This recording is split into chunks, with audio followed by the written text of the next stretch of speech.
आमचे पण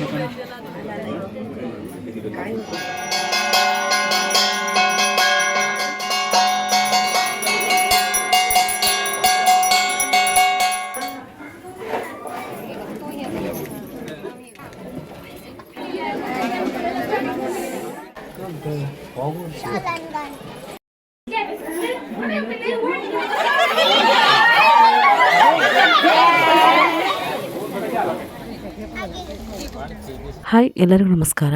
ಹೇಗಿದ್ದೀರೆಲ್ಲ? ಚೆನ್ನಾಗಿದ್ದೀರಾ ಅಂತ ತಿಳ್ಕೊಂಡು ಇವತ್ತಿನ ವ್ಲಾಗನ್ನು ಸ್ಟಾರ್ಟ್ ಮಾಡ್ತಾ ಇದ್ದೀನಿ. ಮತ್ತು ನನ್ನ ಚಾನಲಿಗೆ ಸ್ವಾಗತ. ಇದು ಸತ್ಯನಾರಾಯಣ ಕಥಾ ಪೂಜೆಯ ಒಂದು ವ್ಲಾಗ್. ಈಗಾಗಲೇ ನನ್ನ ವಿಡಿಯೋಗಳನ್ನು ನೋಡ್ತಾ ಇದ್ದರೆ ಲಿಂಕನ್ನು ಡಿಸ್ಕ್ರಿಪ್ಷನಲ್ಲಿ ಬಿಡ್ತೀನಿ, ಚೆಕ್ ಮಾಡ್ಕೊಳ್ಳಿ. ಮದುವೆಯ ನಂತರ ಸತ್ಯನಾರಾಯಣ ಕಥಾ ಪೂಜೆ ಮದುವೆಯ ಮಾರನೇ ದಿವಸ ಮಾಡುವಂಥದ್ದು.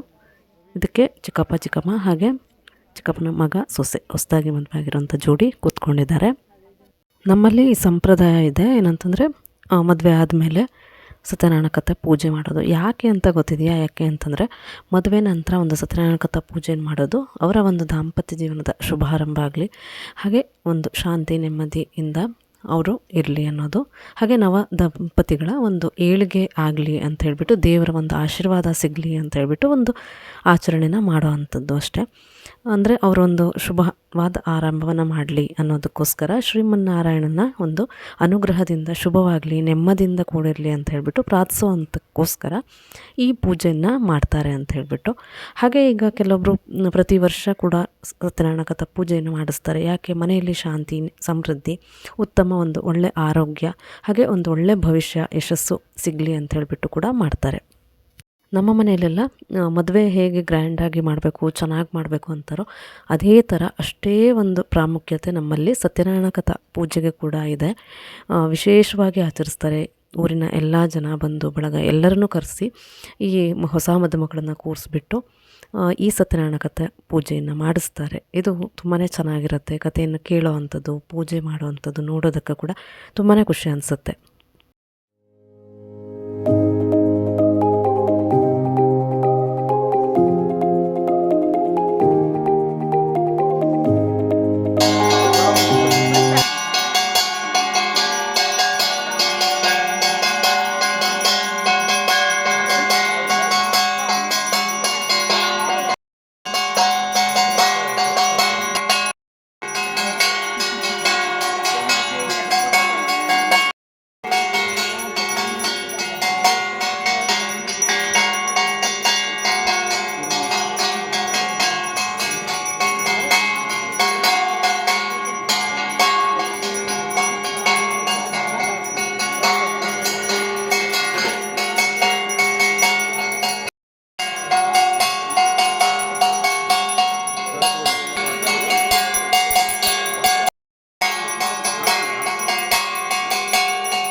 ಐದು ಆರತಿಯ ಜೊತೆಗೆ ಮಹಾಮಂಗಳಾರತಿ ಜೊತೆಗೆ ಸತ್ಯನಾರಾಯಣ ಕಥೆ ಪೂಜೆ ಸಂಪನ್ನವಾಯಿತು.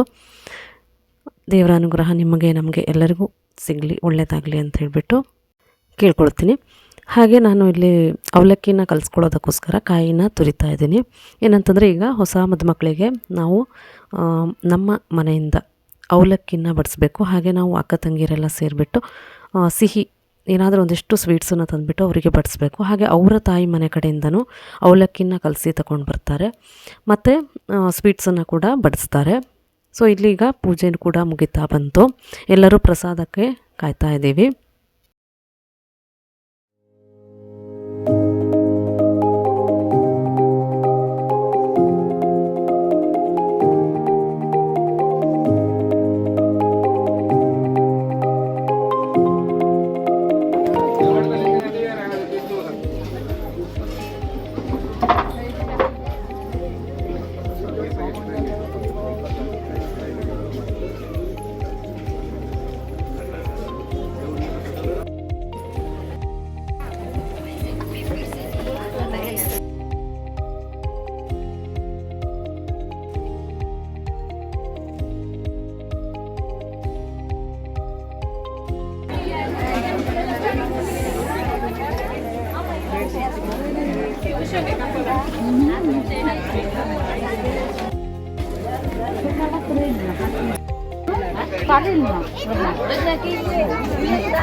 ಈಗಾಗಲೇ ನನ್ನ ಹಳೆಯ ಕೆಲವೊಂದು ಮದುವೆ ವೀಡಿಯೋಗಳನ್ನು ಹಾಕಿದ್ದೆ ಅಲ್ವಾ.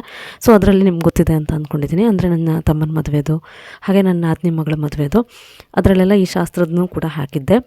ಏನಿಲ್ಲ, ಇಲ್ಲಿ ನಾವು ಅಕ್ಕ ತಂಗಿಯರು ಹಾಗೆ ಅವರ ತಾಯಿ ಮನೆಯವರು ಇಲ್ಲಿ 5 ಬಾಳೆ ಎಲೆನ ಹಾಕಿಬಿಟ್ಟು ಅವರಿಗೆ ಅವಲಕ್ಕಿ ಹಾಗೆ ಎಲ್ಲ ಥರದ ಸ್ವೀಟ್ಸನ್ನು ಬಡಿಸ್ಬಿಟ್ಟು ಮೊದಲಿಗೆ ಮದುಮಗ ಮದುಮಗಳಿಗೆ ತಿನ್ನಿಸೋಕ್ಕೆ ಹಾಗೆ ಪಕ್ಕದಲ್ಲಿರೋರಿಗೆ ಒಂದು 4 ಜನರಿಗೆ ಕೊಟ್ಬಿಟ್ಟು ಸ್ವೀಟ್ಸನ್ನು ನೆಕ್ಸ್ಟು ಉಳಿದವರಿಗೆಲ್ಲ ಕೊಡಬೇಕು.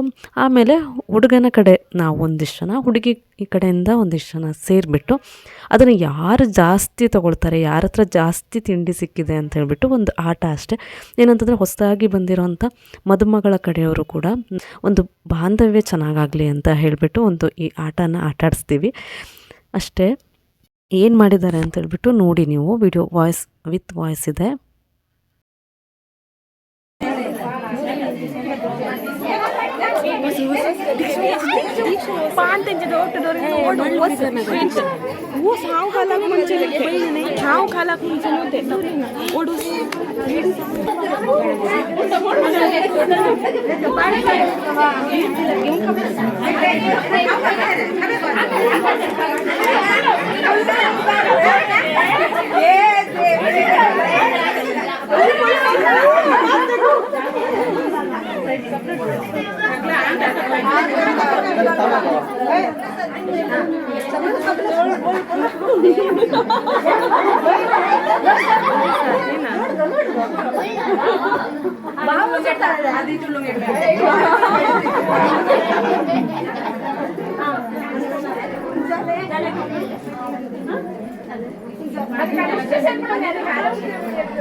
ಇಲ್ಲಿ ಸ್ವಲ್ಪ ಎಲ್ಲರೂ ಸುತ್ತಿ ನಿಂತಿದ್ವಲ್ಲ, ಸ್ವಲ್ಪ ಕತ್ಲು ಥರ ಬಂದಿದೆ ವಿಡಿಯೋ. ಹಾಗೆ ಇಲ್ಲಿ ಅಜ್ಜ ಮೊಮ್ಮಗ ಕೂತ್ಕೊಂಡಿದ್ದಾರೆ ನೋಡಿ. ಹಾಗೆ ಇಲ್ಲಿ ಒಂದು ಫೋಟೋನ ಶೇರ್ ಮಾಡಿದ್ದೀನಿ. ಮಧು ಸೀರೆಯನ್ನು ತೋರಿಸಿದ್ಲಲ್ವ, ಆ ಸೀರೆ ಮತ್ತು ಬ್ಲೌಸ್ ಇಟ್ಟಿರೋಂಥ ಫೋಟೋ. ಹಾಗೆ ನಾನು ಸತ್ಯನಾರಾಯಣ ಕಥಾ ಪೂಜೆಗೆ ಈ ಸೀರೆನ ಉಟ್ಟಿದ್ದೆ.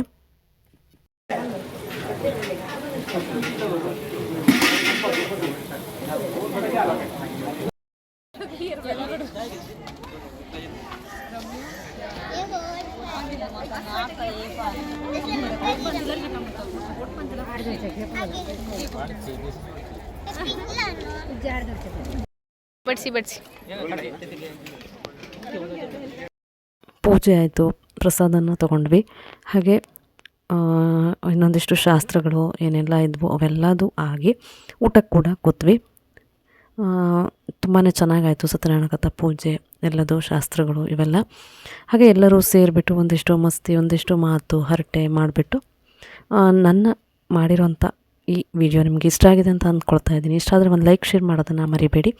ಹಾಗೆ ನಿಮ್ಮ ಅನಿಸಿಕೆ, ಅಭಿಪ್ರಾಯಗಳನ್ನು ಕಮೆಂಟ್ ಬಾಕ್ಸಲ್ಲಿ ಕೂಡ ಹಾಕಿ. ಹಾಗೆ ಹೊಸ ವ್ಯೂವರ್ಸ್ ಆಗಿದ್ದರೆ ನನ್ನ ಚಾನಲ್ನ ಸಬ್ಸ್ಕ್ರೈಬ್ ಮಾಡಿ. ಮತ್ತೆ ಮತ್ತೊಂದು ಹೊಸ ವಿಡಿಯೋ ಜೊತೆಗೆ ನಿಮ್ಮನ್ನು ಮತ್ತೆ ಭೇಟಿಯಾಗ್ತೀನಿ. ಅಲ್ಲಿವರೆಗೂ ನಮಸ್ಕಾರ.